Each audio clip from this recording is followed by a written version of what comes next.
Ava, bəylər müəllim. Son günlərdə ölkə gündəmində önəmli kadr dəyişiklikləri baş verib. İyunun 30-da Prezidentin Təhlükəsizlik Xidmətinin rəisi general-polkovnik Bəylər Eyyubovun vəzifəsindən azad edilərək Prezident katibliyinin rəisi təyin olunması geniş rezonans doğurub. Bu dəyişiklik müxtəlif müzakirələrə səbəb olub və ölkə siyasətində yeni mərhələnin başlanğıcı kimi qiymətləndirilir. Qlobal influans məsələ ilə bağlı Bəylər Eyyubova yaxın olan sabiq təhsil naziri Misir Mərdanovla əlaqə saxlayıb. O, Bəylər Eyyubovun yeni vəzifəsinin öhdəsindən gələcəyinə şübhə etmədiyini qeyd edib. Sabiq nazir Bəylər Eyyubovla yaxın olduğunu bildirib.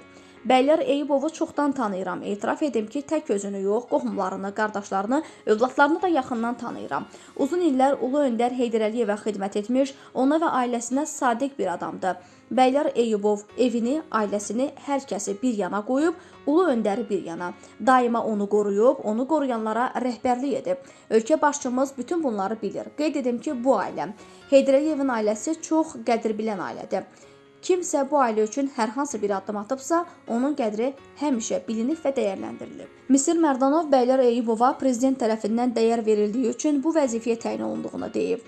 Heydər Əliyevdən sonra İlham Əliyev özü də 20 ildən çoxdur ki, Bəylər Eyyubovla bir yerdə işləyir. Hamı bilir ki, prezidentin mühafizəsinin keşiyində duran şəxs Bəylər Eyyubov olub. Zaman yetişəndə hamı gördü və bildi ki, onun növbəti dəfədə layiqli vəzifəyə təyin etdi.